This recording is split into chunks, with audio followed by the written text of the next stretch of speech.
Come left. Roll out now. Go 4, we've come under fire from 10 TERS based at the base of an outcrop on the edge of the tree line 100 yards from our position. When I call you overhead, I'll be directly below your left wing. Copy? Copy. Come left a little. Roll out now. The best part of the course was the counterinsurgency phase, because that's the job we're going to do. It's the most relevant to us, and it was the most interesting. The beauty about this course is that everyone assumes you know nothing about anything. So eventually you end up at the end of the course well equipped for everything. You've been taught everything there is to know, no matter how green you are or what little you know about the bush.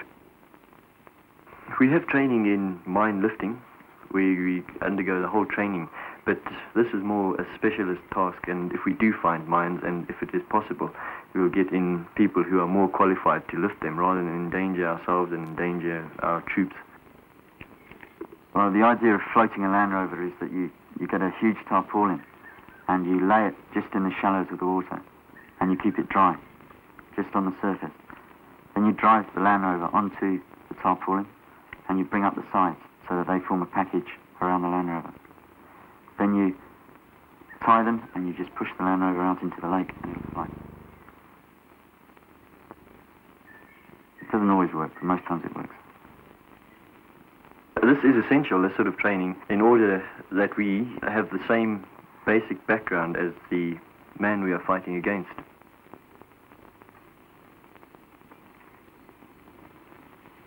Personally, I've enjoyed the counterinsurgency phase the most because it's been the most interesting, because we've been able to really compare what we learn in the classrooms and in the bush and on exercises, what we actually see in the bush, because we do a hell of a lot out in the bush ourselves on the practical side. We get attached to units, we operate with units for certain periods of time, and it's hell of an interesting.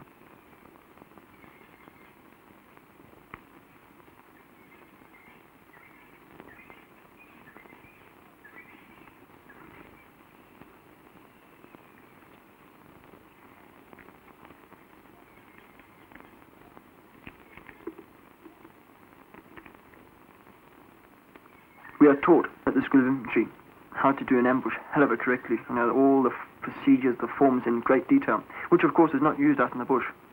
However, just the fact that you've done it in so much detail ensures that when you actually do the ambush in the ground, in the bush yourself, you're thinking of these things, even though you may not practice them. The important fact is you've thought about them.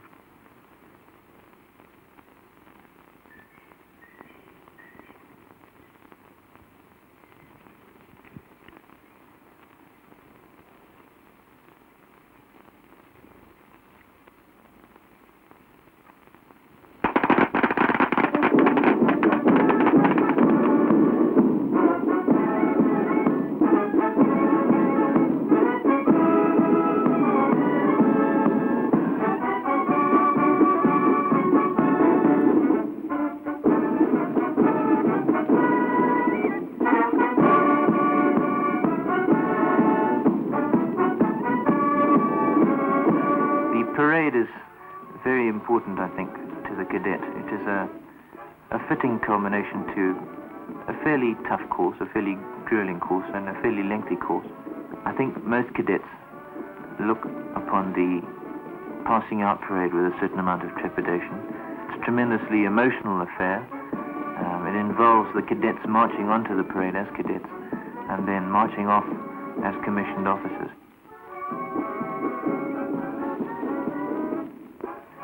One gets the feeling when you go on parade that the parade is for you.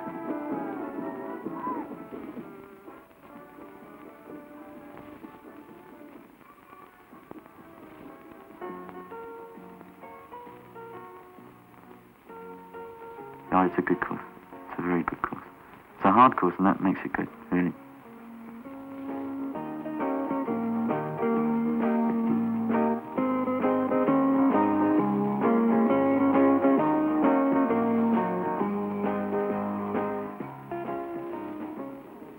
During the final passing out parade, 2 prizes are awarded. The first is the Commandant's Award of the Sam Brown. This is awarded to the cadet who has the highest academic results on average throughout the 13 months of the course. The Army Commander's Award of the Sword of Honor is presented to the cadet showing the most officer potential amongst the course members for that year.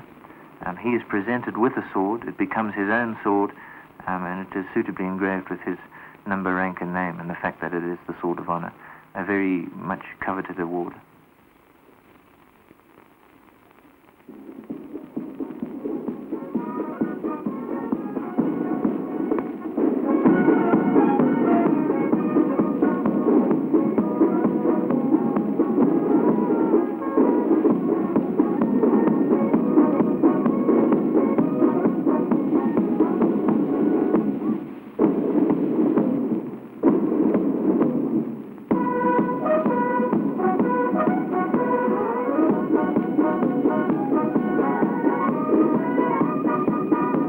It is a very moving affair.